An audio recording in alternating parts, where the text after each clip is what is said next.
I believe leaders of organizations have to have a very clear understanding of the experience they want their customers or guests to have in that business, whether it's a retail business or other service organizations. And so I use this illustration. I love music. I'm a musician. I play the trumpet. I was practicing early this morning, by the way. But when you think about a piece of music, you have a composer that composes. I walked through a music library just yesterday in New York, and it was all stacked up. But if I pull out a book off that shelf, all the notes are written there. The key is there. How loud or soft, pianissimo or forte is going to be in there and so forth. If it was an opera, there would be cues about the dancers and the choreography of lighting and no. But it's wonderfully clarified with the composition. So my encouragement to all of you is that there's a component about what you're doing, which you are the composer, where you have to decide with tremendous clarity of exactly what you want that sandwich to taste like or what that service experience is like. But if it's not clear, you're in big trouble by the time you begin to orchestrate the performance. Every note's got to be written down. And then you've got to make sure you select an orchestra and a conductor that can execute on the composition.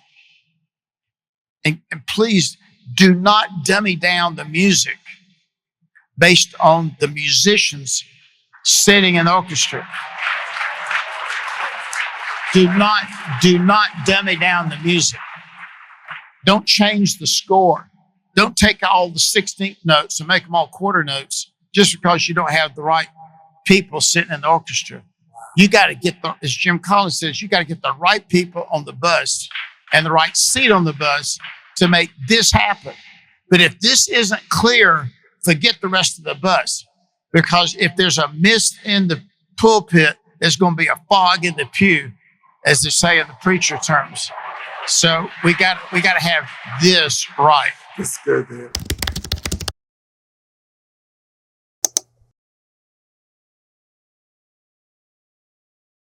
Sit on down. We ain't got much time.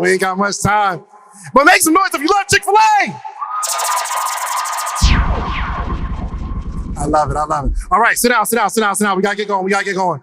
Dan Cathy, thank you so much for being here, man. I'm honored to see how one man can build an empire. And your father started Chick Fil A, right? I want to know the journey. And Evan, if you could put up the slide, the progression of the restaurants. From your perspective, watching Chick Fil A being built, give me your perspective of seeing your father build this. Well, I saw it through the different stages of my own life. I like to jokingly tell people that I started going to my dad's little restaurant 9 months before I was born, because my mother was a waitress at this restaurant, and she had actually met my dad when they were back 8 years old, just children when they first met. My dad had actually fallen in love with Shirley Temple, and who was a very famous child actress at the time. And Dad jokingly said, when things didn't work out with Shirley Temple, Jeanette McNeil was next. And they grew up over here on the west side of Atlanta.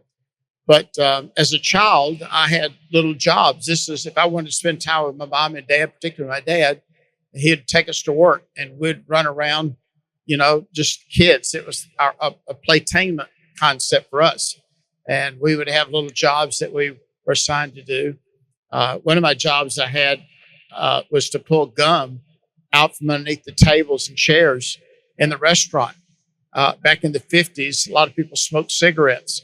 Lots of people smoked cigarettes, and they would put a piece of gum in their mouth to kind of clear their palate in order to enjoy the food. But that gum would always end up underneath the tables. So they had to give me a little knife and a fork, and I had to scrape that gum underneath the tables. Of course, if it was a little stringy, you just let it sit there another day or two, and it'd dry off, and you just flick off real easy. So those are the kinds of things you learn when you grow up in a family business and being able to be there. But it's been a remarkable thing, through as a child, as a teenager, my 20s, 30s, 40s, and here I just had my 69th birthday. So it's been amazing. Sometimes I feel like David. I feel like I've been in the grandstands, just kind of watching this whole thing evolve over the years. And sometimes I feel like I've been on the playing field. At some point, I want to come back and talk about that video that you just saw. So let's talk about it now. Can we talk about it now? Right now. Sure. So let me share with you the video that you saw was from the Blood Benefit of 2019. And we had to skip 2 years because of COVID, but we came back this year. And we just had this event just a couple of weeks ago here in the Mercedes-Benz Stadium. I know we have some wonderful friends that are here from New York. And I was innocently watching 60 Minutes on television, 60 Minutes on Sunday evening, back 4, 5, 6 years ago, perhaps. And it was the story of Paul Tudor Jones. Paul Tudor Jones was a hedge fund guy who made a lot of money. And he was convicted about the need for a social net underneath the ministries and organizations there in Manhattan. And so he had this event that he called the Robin Hood event, in which they would raise 20, 30, 40 million dollars for 20 or 30 different social organizations in Manhattan. And I thought, man, we got the same challenges right here in Atlanta, Georgia. Could we partner together? So I approached Arthur Blank, who was the owner of the Atlanta Falcons, owner of the Mercedes-Benz Stadium. I said, could you and I partner to put together an event that we would have here in Atlanta? Didn't know what was going to call it, but we put together a group. Bernice King was very involved, as you saw here. John Lewis, the first time. We had Steve Harvey, of course, was our MC that year. And it was an incredible event. We brought in artists that were from Atlanta, as well as outside talent that came in. Bruno Mars was a lot of fun. I was impressed that he and I are about the same eye level. I could say eye to eye with Bruno Mars. And it was this past year, our focus just a couple of weeks ago was on the issue of economic mobility. There are metrics from one metropolitan Atlanta from the other that measure your ability to be able to transcend out of poverty. And in the city of Atlanta, it is recorded that there's only a 4% likelihood that if you're born into a family of poverty, only a 4% likelihood that you can escape that cycle. 4%. Only 4%. And Atlanta doesn't do very well. There are other metro areas that do better. And so our focus for this past Beloved Benefit was the whole issue of economic mobility. We were focusing in on organizations in education, entrepreneurship, financial literacy that could help people escape this cycle of destruction, not able to escape out of those cycles. A lot of it has to do with models that we have in our life, educational opportunity. It goes on and on. But I'm happy to report that this year, Usher, our own Atlanta Usher, was the highlight of entertainment. He really put his heart and soul behind this thing. We had about a 40-minute conversation about a week later about how he wants to stay involved with us. But we were able to raise $6.2 million that went to 8 different service organizations here in Atlanta.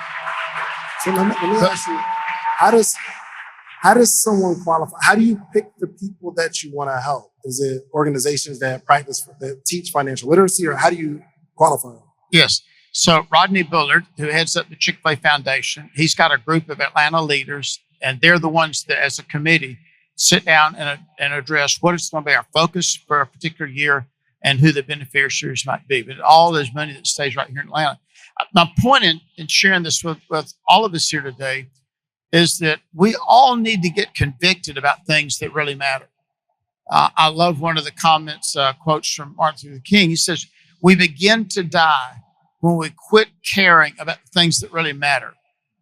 And I don't want to die. I want my heart to be moved. I want to be moved with conviction.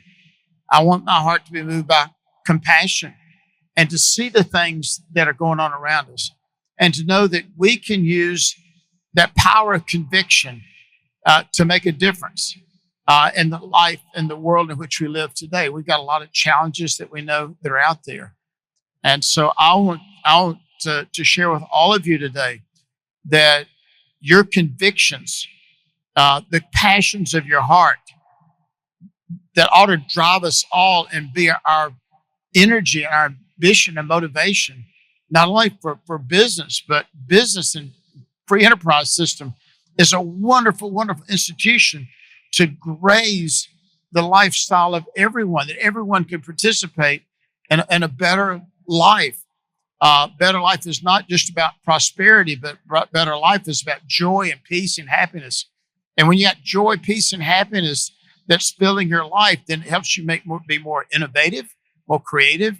It helps you in all areas of life, including our relationships with our spouse and with our children, of course, as well. So I would say, encourage all of us to let those convictions resonate in your heart and to move you to the point that, hey, to say, we want to make a difference. We can make a difference. We can step in the gap, and we can build a better Atlanta. And Atlanta's home base. And I love spending money where I get to see the results of it, right here in the city of Atlanta. Make sure you hold the middle of the mic. The middle of the mic. Yeah. And that's interesting. You said a family that's born into poverty has a 4% chance of getting out of it. But I was also reading another stat that said 80% of millionaires in the United States are self-made, meaning wealth doesn't really travel well. Because that tells me you have a 20% chance if your parents have money to give it. But what you've done, your dad built a big business and then passed it to you, and you just passed it to Andrew. That is not normal. What's going on in these households? What's going on in the conversation that you are passing not only just wealth and information, but the ability to lead an organization like this? Well, I'm a big believer in privately held family businesses. Even Warren Buffett, out of Nebraska, of course, he's the org of Nebraska, as he's sometimes referred to. But he loves to invest in family-owned businesses. If you think about the nurturing and the development of character, that's so essential to business. The nurturing and the development of leadership skills, of compassion and understanding and encouragement, help and support for people. All those are wonderfully showcased in a family environment. The idea of forgiveness, being able to have patience with people, work ethic, a caring, genuinely caring concern for others. Those are wonderfully built in a strong family environment. And I was so thankful that I had that in my generation. Now, to be sure, my mom and dad did not have that as an example. So we don't have to be victimized based on our own particular family story or situation. My dad, his father went through the Depression. My dad says he can never remember. It's hard for me. It's heartbreaking to think about this.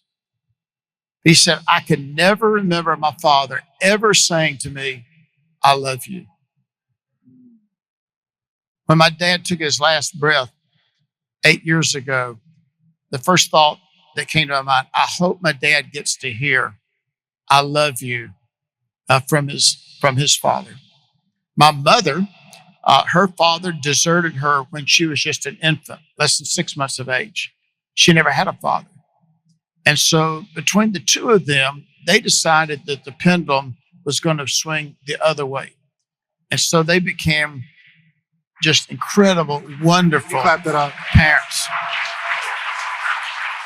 So we don't have to, but these family patterns do get moved from one generation to the next. And so I was so fortunate to have a dad that loved people, loved hospitality. I saw the energy that it gave him and his passion, his joy. I got that welled up inside me as well. One of my favorite, one of the great philosophers of our generation, Steve Harvey, who I think we may see again later today. One of my favorite quotes from Steve is that our career is what we're paid for. This is a little note. If you're taking notes today, I'll tell you something that's worth taking notes, but this is a good quote to take a note of. He said, our career is what we're paid for, but our calling is what we're made for. And I do believe there is a God in heaven that kind of put us together and all the talents and abilities that we need to try to explore in life. Even the circumstances of life, good or bad, are part of our life story. But regardless of that, if we can find not just a career, but if we can spend enough time to understand God's calling on our life, what we were uniquely built to do, then that exceeds, it's joy unspeakable to be working in the space of your calling. And I was able to discover that when I was about 17 years old. So was your father pushing, you are going to own this next, this will be yours? Not at all. As I put two and two together, as I got older in life, in my teenage years, I began to realize that's probably going to be my responsibility or my duty. But at the same time, I knew that he wanted me to make my own decision about that. It is a tremendous responsibility that we have. If you take the story of all of your lives as entrepreneurs and business people, if you were to script that out from one decade to the next and think about in a Cinderella story, if I'm able to make it, if I'm able to grow a business and succeed, who am I going to turn this over to? I hope we would all have ambitions of living a life that's worthy to pass that on, to a son or daughter. If you have a son or daughter and they can be nurtured in that business, they get really, really smart. And I'm just simply saying you are washed and bathed and vocabulary in your life, your whole ecosystem of life was nurtured in a positive, healthy, business environment. And I think you have a decided advantage, competitive advantage over the turnstile that we typically see, certainly in publicly traded businesses. Our insights, we're able to roll up the insights. My dad was great on hospitality. In my generation, it was hospitality plus a Chick Fil A app, plus all the digital stuff that's going on, plus social media. So I had to take those fundamental truths and principles and I add relevance to it during my generation. And that'll continue, I think, through the third, as you mentioned. Andrew, my son, oldest son, is now the new CEO of Chick Fil A as of November 1. And clap that up for generational success. Because a lot of people, they teach on, like, you want to build something to sell. And I'm sure you could have sold Chick Fil A years ago, but is the design to keep it in the family forever? Do you think Andrew's going to keep it in the family forever? Well, my brother and sister and I signed a covenant of agreement a number of years ago that we gave to our mom and dad. And one of those covenants of agreement is that we wanted to continue to be a privately held family business. Fortunately, the growth of the business provides enough cash that it sustains our growth, that we continue to not only grow new restaurants, but also to reinvest in our existing restaurants as well. But we're working really hard because in the third generation, typically families grow faster than the business does.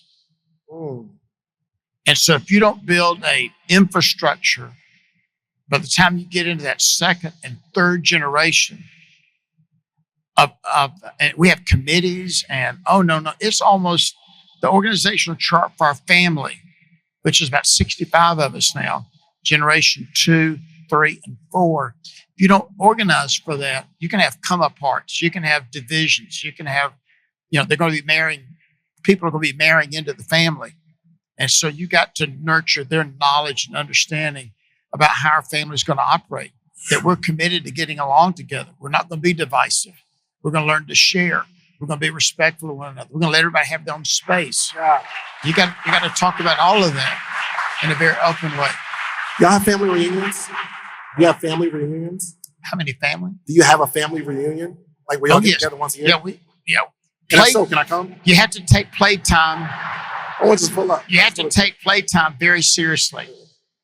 Because that playtime, that informal, just get in together kind of time, that's kind of like WD-40 in the wheels of the family and keeping things smooth. So we just came back we took our whole family, go down to New Smyrna, down south of Daytona. We spent a week down there together. And we got 37 in generation 4. going from 16 down to 2 months old. And we had the announcement while we were down there, there's going to be 2 more members of Generation 4 in the oven, so to speak. So we're nurturing that 4th generation. You know what's crazy? Like, you really take family seriously. Like, I couldn't tell you how many is in Generation 1, 2. Can y'all? Y'all don't know 4th generation. This is amazing, though. All right, listen, every single week, every episode, you hear me talking about themorningmeetup.com. It's the community. Let me show you what's happening here. Every single morning, Monday through Friday, there's 400 plus people on a Zoom call, right? We're learning, we're talking, we're growing together, and this is you. There's all these people here. It's all these people in the morning meetup. Hundreds of people reading books, growing. We get together quarterly. It's amazing. And for some reason, you just keep looking at, just go to themorningmeetup.com and get in the circle. And then you'll be like way happier. Just themorningmeetup.com. Let's get back to the episode. And are you maybe identifying some people to take the torch now, or you don't think that far? They have to discover their calling in life, as I mentioned, and we think that hopefully we'll nurture not just owners for the business, but there may be some leaders. And this is an interesting distinction. In a privately held family business, there's a choice that you have about being involved in the management of the business, but they don't have a choice on the ownership, stewardship of the business. They're going to be the future owners of the business, but they may not be involved in the management of the business. You've got to make sure that the management of the business has lots of competencies and that you're not compromising the quality of the leadership based on somebody's last name or family relationships. I clap that up. Clap it up. So there's a lot of case study, by the way, and if you're involved in a family business, there's a lot of case study out there about the ebb and flow of successful family businesses. But be mindful of the fact that only 1/3 of family-owned businesses survive to the 2nd generation. Only 1/3. And far fewer than that survive into the 3rd generation. So it's a rare thing, but you have to really lean into it. You have to get really, really smart, study best practices if that's what you aspire to do, and ask God to anoint you with a lot of wisdom, and maybe it'll happen. I love it. Question for you. Because obviously you are an amazing leader. And if you have an assistant, right, your assistant will kind of adopt some of the things that you do, the way you think, the way you talk.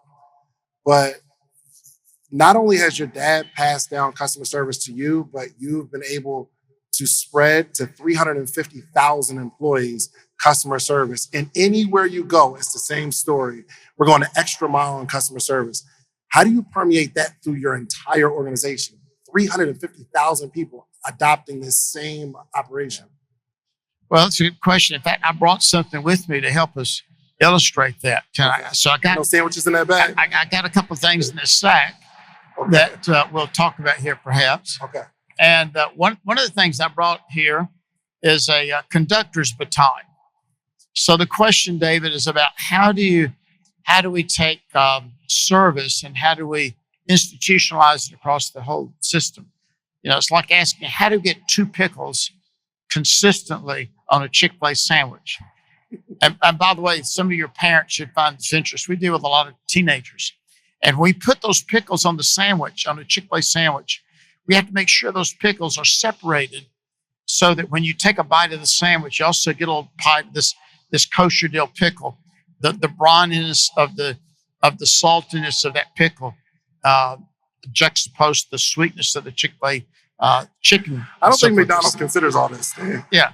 So there's a lot of nuances here. So the way we make sure those pickles are separated. So we teach this to teenagers. We say we want to make sure that the pickles date but don't mate. That means that they're supposed to kind of be a little separated and so forth there when they put those pickles on a Chick Fil A sandwich. So what's that got to do with this baton? You ask about service. So this is a point, if we're having just a conversation, a visit here.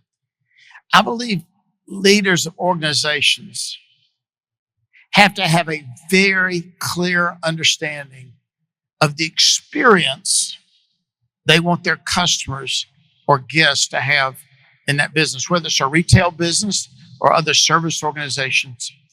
And so I use this illustration. I love music. I'm a musician. I play the trumpet. I was practicing early this morning, by the way. But when you think about a piece of music, you have a composer that composes. I walked through a music library just yesterday in New York, and it was all stacked up. But if I pull up a book off that shelf, all the notes are written there. The key is there. How loud or soft, pianissimo or forte is going to be in there and so forth.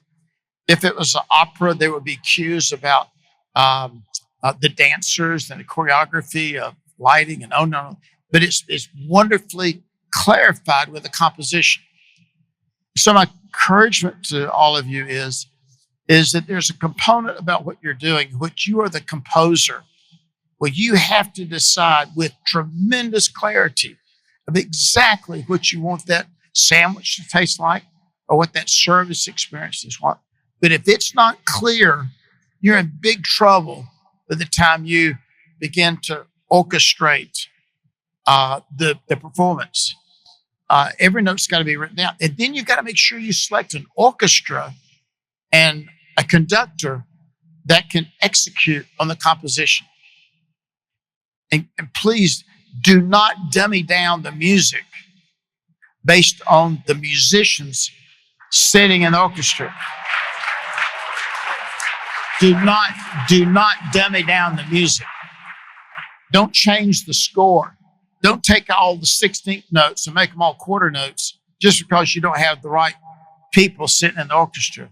You got to get as Jim Collins says, you got to get the right people on the bus and the right seat on the bus to make this happen. But if this isn't clear, forget the rest of the bus. Because if there's a mist in the pulpit, there's going to be a fog in the pew, as they say in the preacher terms. So we got to have this right. It's good, man. Can I pick something out the bag? Sure. Can I pick one? You want to pick up something else? Let's see. All right, this is interesting. No sandwiches, guys. No sandwiches. What's this for? What does that look like to you, David? I was looking for the deep philosophy. It's tissue paper. It's toilet paper. It's toilet paper. That's exactly right. So I find that there's leadership lessons. I think there's leadership lessons we can get in all kind of areas of life. And so a lot of y'all are staying in hotels perhaps here. And y'all may notice, I've noticed this over the years, that if you stay in a hotel where they fold the toilet paper, you're probably going to pay about $100 a night more than those hotels that don't fold the toilet paper. That's true. Yeah. So I got the idea that if all these swanky hotels can score points with me if they fold the toilet paper, since I spent a lot of time on the road traveling, I began to wonder, would that work for me at home? Folding the toilet paper? Folding toilet paper. So I'm going to help you out here. I was able to meet your wife here just a little bit earlier. Help me with the name again. Andrea. Give Andrea a round of applause, my beautiful wife. All right, so David, I'm going to help you with this Andrea here. So I want you to set that mic down. I want you to hold your two fingers like this. Okay, we're going to show you how to do this. Now, folks, we want you to watch this carefully at home because we all need to score points, and it's the little details. Every now and then I ask my wife, I said, Rhonda, why am I folding this toilet paper? She said, because you love me. She gives me this little satire something. So here's how you do it. So you fold this little deal right like here. I do a little right and fold, make sure you do this right here. Then you make a little airplane out of it, just like this. You do this at home, Dan? I do all the time. I'm not at home. I do it in public restrooms too. Honestly, I do. You set that and you make sure you press this down like this. Look at that. Yeah. And that's a little detail. So here, what's the leadership lesson about this?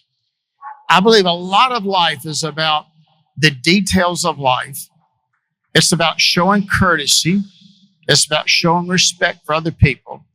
And if they figured it out at these swanky hotels, that's the one little way they can show respect, then maybe I ought to adapt that to my lifestyle as well. And maybe there's some other things that I need to do to let my wife, Rhonda, and others that I know that are part of my family, that I really do love them. And it's about accumulating an inventory of words and attitudes and values and behaviors that we can consistently do. And if my wife was here, she could honestly say that I'm very consistent. And I've been that way for years. I'm just in the habit of doing it. And I love to do it at in public restrooms and so forth. I'd like to have a video camera, but video cameras aren't very popular in restrooms. But I'd love to get the reaction of people at the Atlanta airport when they have to use the facilities. And Atlanta airport's got folded toilet tissue there waiting on them. That's the kind of Atlanta I like to be a part of. I really wish my wife wasn't here. I'm gonna hear about this toilet paper for the next 2 years, Dan. So thank you. Thank you. I'll try, honey. One more. What's this? So this is a runner's baton, and you saw a picture of me tanning this baton, one like it, to my son Andrew. So here's the deal: success is all about succession. Please get this. This is a John Maxwell quote. So if you build a successful organization and it dies when you do, it's awful to think that your life's work, died in one generation. But if you can think about success being succession, who are you nurturing and grooming that's coming alongside you in this effort? Who can travel with you? Who can be with you? I'm very cognizant of that. When I travel, I always take younger people with me. We had a trip this week in which we were visiting some of our suppliers in Indiana and up there, Chicago, Illinois. And I took some of our supply chain people with us, but also took my younger son, Ross, our other young son, and also his son with us. So we've got about 2 generations that I try to take people with me. So if your son or daughter can be with you, don't miss that opportunity. Even when they're 5, 6, 7, 8 years old, you'd be surprised at what they'll begin to subliminally pick up. The vocabulary. They watch your body language. They watch how fast you walk down a shopping mall, which I had to do back in the 60s and 70s, with my dad, trying to keep stride with him. But if you do, your life's work, the message of your life expressed in your business enterprise, can go from one generation to the next. And there's so much joy in knowing that there are folks that are the sequel to the story that can carry it on. The organization appreciates that. They're really cheering us on, that our family would stay strong, that our family would stay consistent, and that they can be a part of cheering on this next generation. So don't miss the baton. So not all of us we cannot carry this thing forever. We're going to have to pass this on. So here's how to pass this baton. It's not the 4 fastest runners, David, that runs the relay race. Did you know that? I didn't know that. I would think so. It's not the 4 fastest runners that run a relay. It's the team that gets the baton around the track first wins the race. Clap that up. Did y'all catch it? Did you catch it? It's the team that gets the round, and the whole issue is about the art of the exchange. So would you like to know something about the exchange? Please. One is that the runners have to be in perfect balance together. The movement of the arms, they have to get all synced up. That means the values and knowledge and principles have got to be synced up, for one generation to the next. Between the 2 runners. They got to be all synced up. You don't want to be in disjointed succession where there's radical change that's going on. That's very upsetting to the rest of the organization. It doesn't need to be that. We need to be nurturing leaders that are synced up with our value system, our work ethic, our compassion, our values that we have in dealing with other people.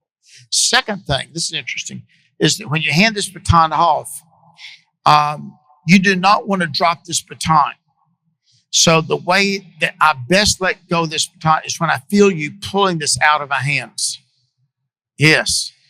And so when you as a leader can know that there's somebody ready to take that baton out of your hands. The best transitions, the best leadership transitions are when the next leader is ready to lead, not when the current leader is ready to leave. And that's hard. That's hard. Because founders, so much of their identity for the founder generation is so wrapped up in that enterprise, it's hard for them to let go of that baton. They want to do it when it's their last breath. But if they do, if they wait that late, this is what they're going to hear. This is a sound effect. Now imagine you're in the Olympics and you poured your life into winning the Olympics and you did a great job. You worked hard in life and you gave it everything you had and you passed the baton. But when you listen across the track between the exchange of the third, the fourth generation, the second, third generation, and you hear this one more time for effect. And that's how awful it sounds. It's catastrophic. A lot of people pay the consequences when we drop the baton. And we see the baton being dropped in business. We see it in athletics. We see it in government. And it's horrific. And a lot of people pay the consequences. But it doesn't have to be that way. Can you give me some signs of knowing when it's time to let go? No. Because it's even more scary to give it to someone that you thought was ready, but they're not. Like, what are some signs to tell when someone else is ready? Well, you'll see it in their performance. In the case of Andrew, who's 43 years old, in 2020, that's a very relevant story. When we had a lot of the social unrest issues and the awful things that we saw going on, social inequities, racial inequities, all the shootings and so forth took place. It was a very disturbing thing. We were all separated because of COVID, but we're all having to deal with the situation. And it was one of a number of different things that my son Andrew did when he stepped up into a leadership role within the organization.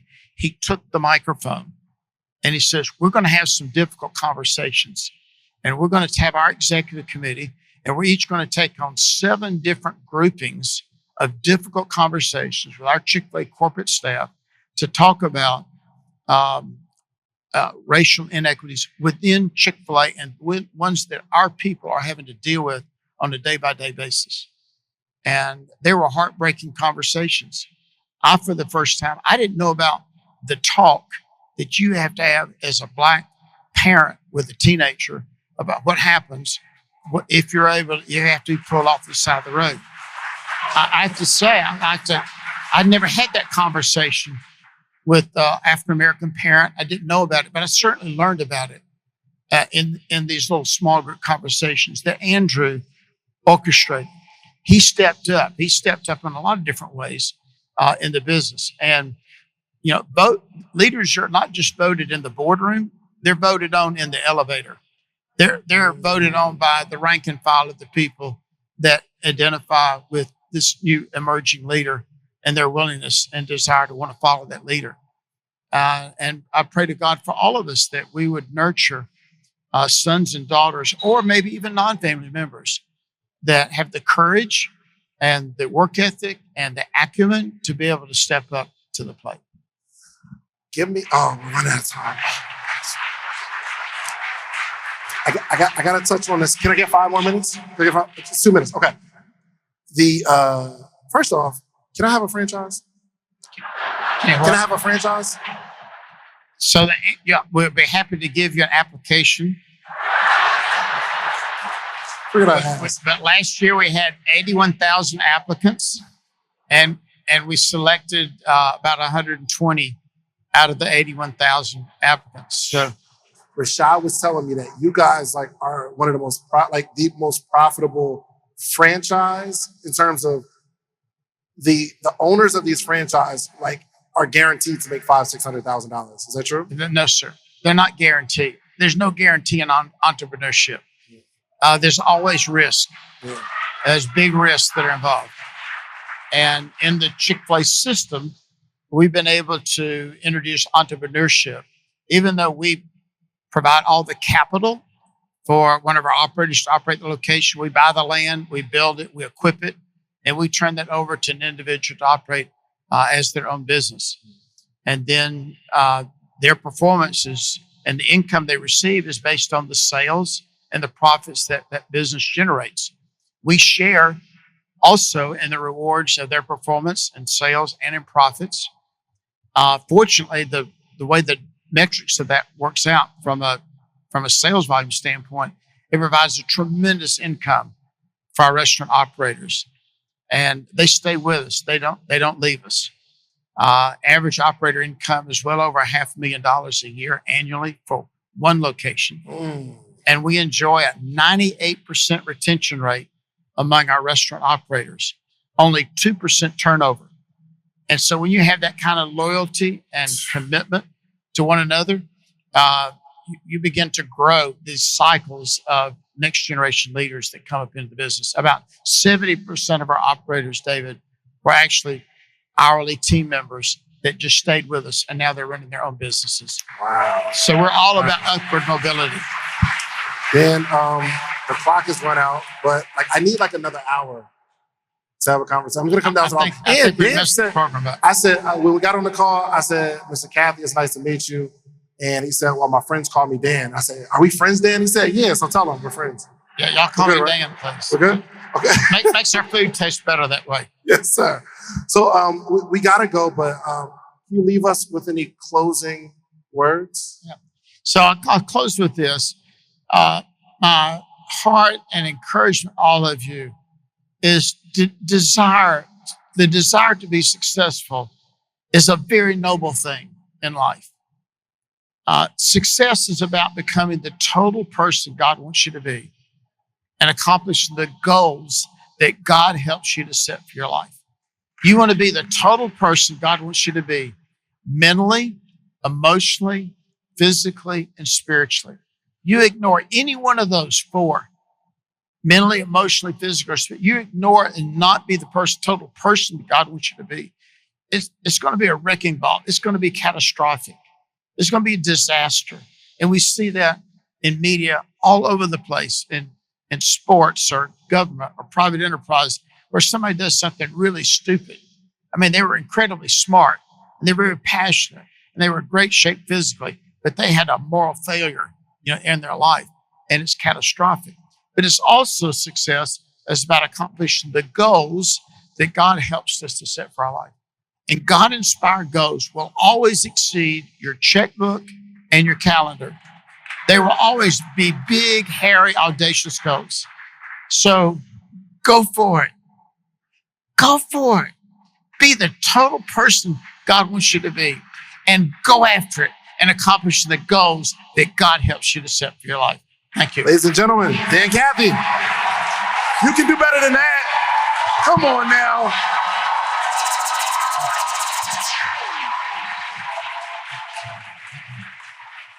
Listen, if I was going to teach you how to make $1 million, would you give me 10,000? Like if I had a course teach you how to make $1 million a year positive, you're going to make $1 million, would you give me 10,000? Of course you would. It's no brainer, right? So in a calendar year, we make 7 figures with the podcast. But there's 21 things that I extracted from that you're going to need to launch your podcast. But I only got time to give you 3 right now. One is you need a distribution platform. The distribution platform is what you upload your podcast to. That platform sends it to Spotify, Apple, Google Play, so that your supporters can actually listen to your podcast. You're also going to need a microphone. You need a really good microphone so it's crispy audio. And 3, you need an income strategy. This is not necessarily a hobby, unless you're going to make it a hobby. But I can teach you how I made the 7 figures with these 21 things. Now, the good news is you don't have to give me 10,000. My ebook is only $37, okay? So listen, go to podcastebook.com and get the 21 things that you need. And I can explain it in detail, all the things that you need, okay? Podcastebook.com. Let's get to the episode.